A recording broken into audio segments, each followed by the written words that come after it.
بسم اللہ الرحمن الرحیم نحمدہ و نصلی علی رسولہ الکریم اما بعد۔ محترم سامعین اور پیارے ساتھیوں، یہ جو سلسلہ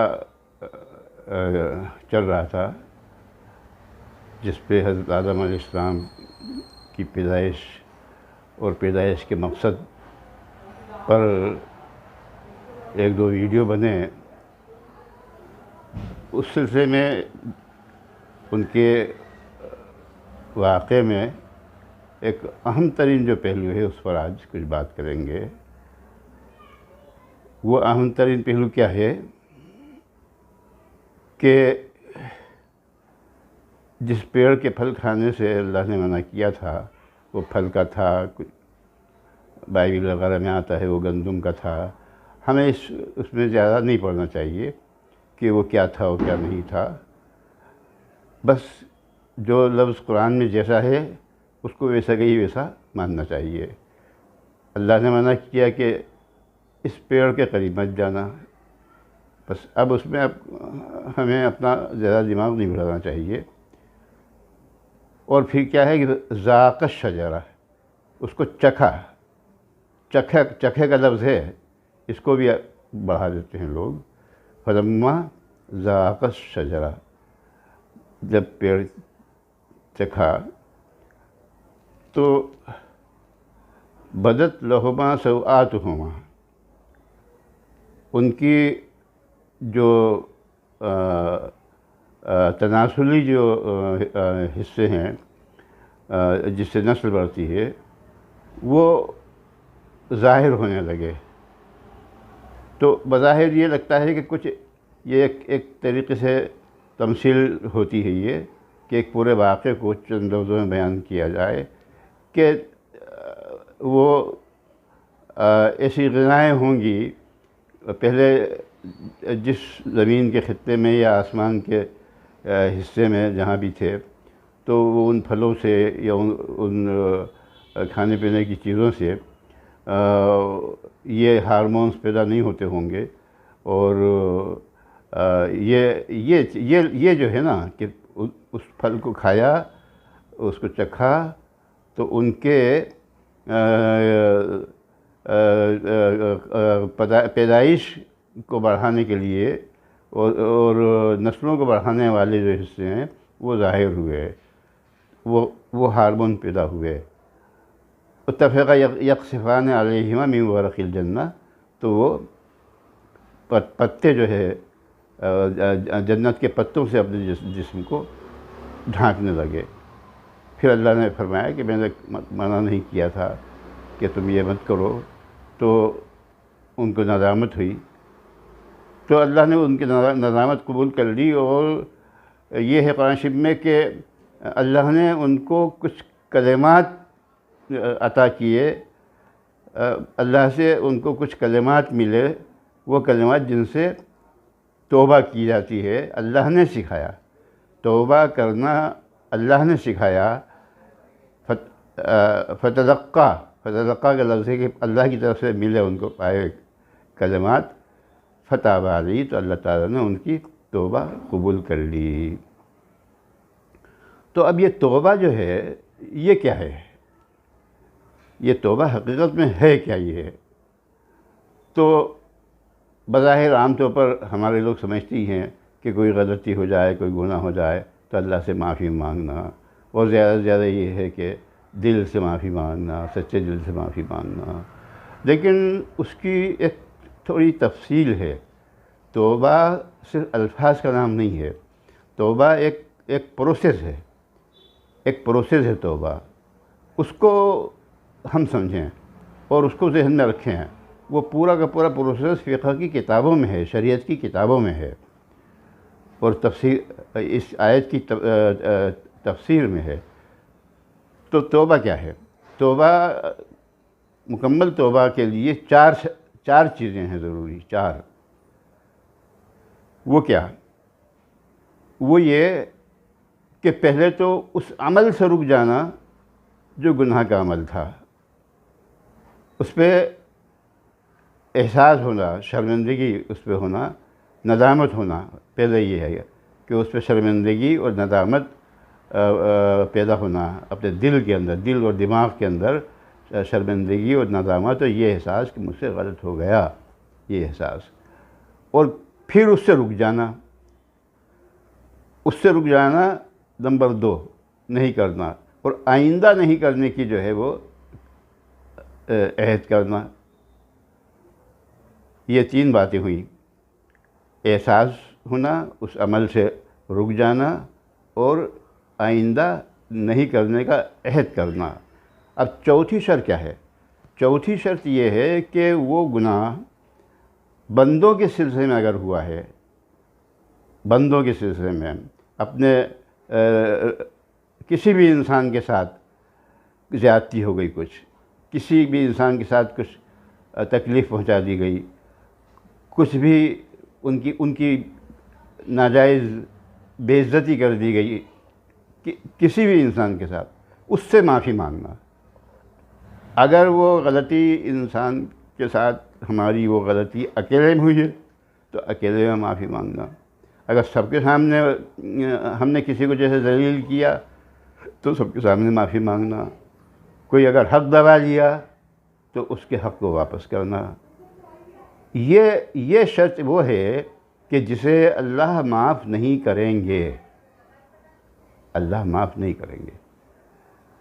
وہ بندہ ہی جو ہے اسی سے تلافی آپ کو کرنا ہے۔ یہ توبہ کی بندوں کے سلسلے میں یہ چوتھی شرط ہے۔ ورنہ کیا ہوگا کہ قیامت کے دن آپ کے یہاں معافی تلافی نہیں کرنے کی وجہ سے اس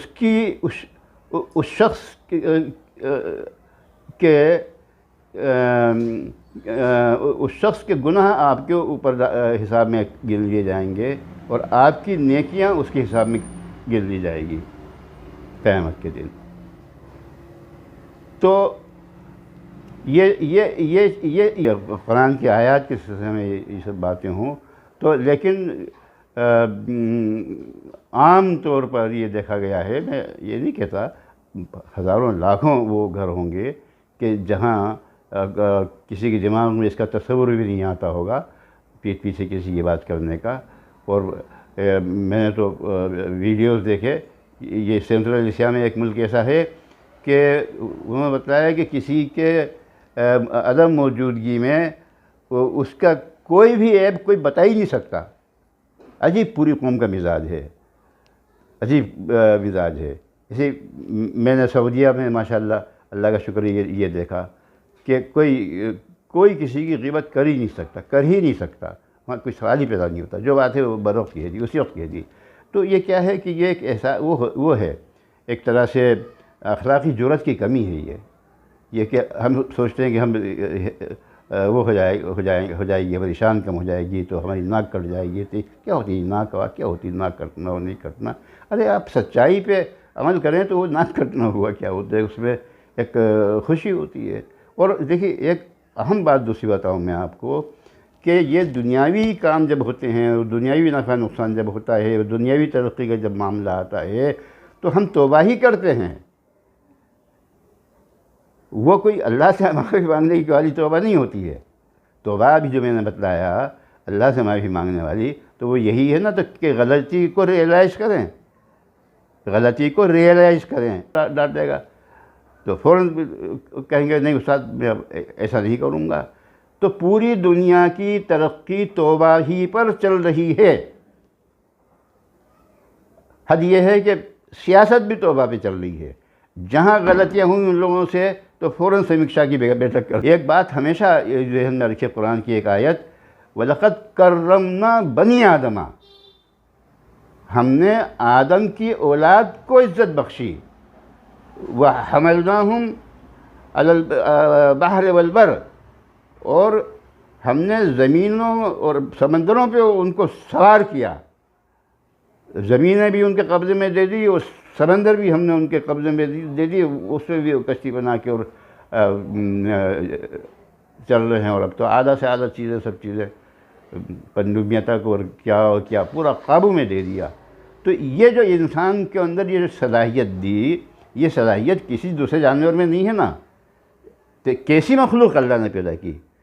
تو اللہ اس کا اظہار کر رہے ہیں اللہ تعالیٰ کہ ہم نے صاحب فضیلت بنایا آدم کی ساری اولاد کو، تو کرمنا اکرام سے ہے، تو اب سارے انسانوں کا اکرام ضروری ہو گیا نا۔ قرآن کی اس آیت کے تحت ہمیں ہر انسان کی عزت کرنا ہے، ہر انسان کو اللہ کا بندہ سمجھنا ہے، ہر انسان کے دل میں ہمیں محبت رکھنا ہے، اور اگر وہ ناجائز بھی ہم سے دوریاں بنانا چاہ رہا ہے تو بالکل اس میں نہیں شرمانا ہے کہ ہمیں خود اعتمادی کے ساتھ آگے بڑھ کے اس کی غلط فہمی کو دور کرنا ہے۔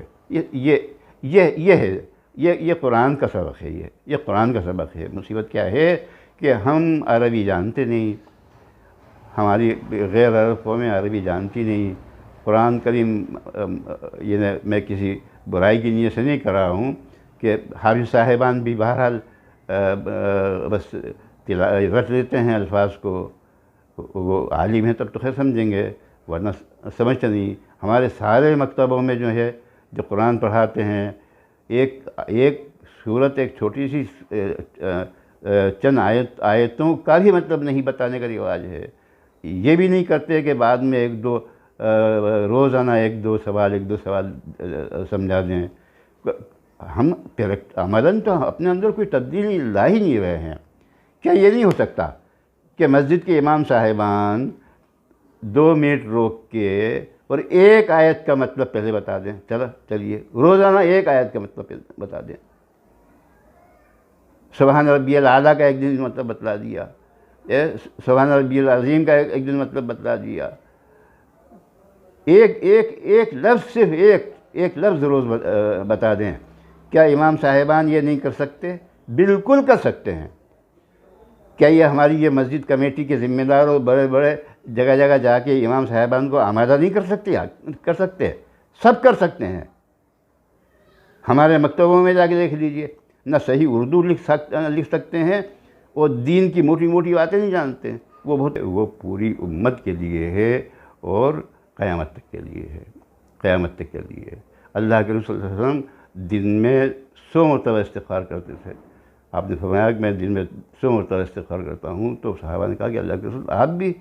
تو حضور نے فرمایا کہ افلا اکون عبدا شکورا، کیا میں اللہ کا شکر گزار بندہ نہیں بنوں؟ کیا میں اللہ کو اس کی خوشی ہوتی ہے کہ میرے بندے نے سمجھا کہ میرا کوئی رب ہے جو مجھ سے معافی مانگ رہا ہے۔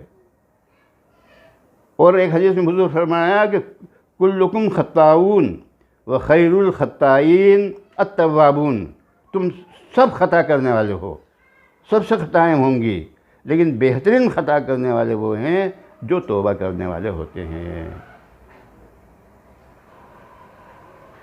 بس اللہ کرے یہ بات ہمارے دل و دماغ میں بیٹھ جائے، سنجیدگی سے لیں ہم ان باتوں کو، تو انشاءاللہ برکتیں ہی برکتیں آئیں گی، اللہ بھی راضی ہوں گے، اور ہمارے گھروں میں، ہمارے بچوں میں ایک عجیب شاندار بہترین تربیت ہوگی، ان کی ٹریننگ ہوگی، تو دنیا میں بھی کامیاب ہوں گے۔ یہ ٹریننگ ہوگی تو دنیا میں بھی کامیاب ہوں گے۔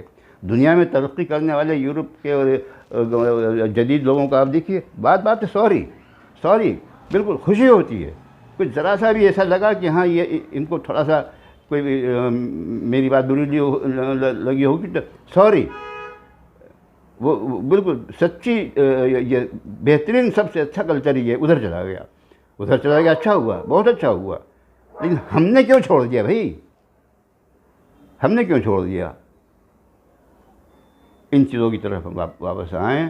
یہ سب چیزیں ہیں، کچھ کرنا ہے، سنجیدہ بننا ہے، اپنے آپ کو تبدیل کرنا ہے۔ قرآن شریف میں صاف آیا ہے، ما اصابکم من مصیبت الا بما کسبت ایدیکم، کوئی بھی مصیبت تم کو پہنچتی ہے تو وہ تمہارے کیے کا کارنامہ ہوتا ہے، جو تم نے کیا اس کی وجہ سے، اور وہ بھی ہے کہ الا بما کسبت ایدی الناس، لوگوں کی وجہ سے بھی مصیبت آتی ہے، لیکن یہ بھی ہے تو ہم اپنے حصے سے، ہماری غلطیوں سے جو مصیبت آتی ہے وہ تو ہم ختم کر دیں۔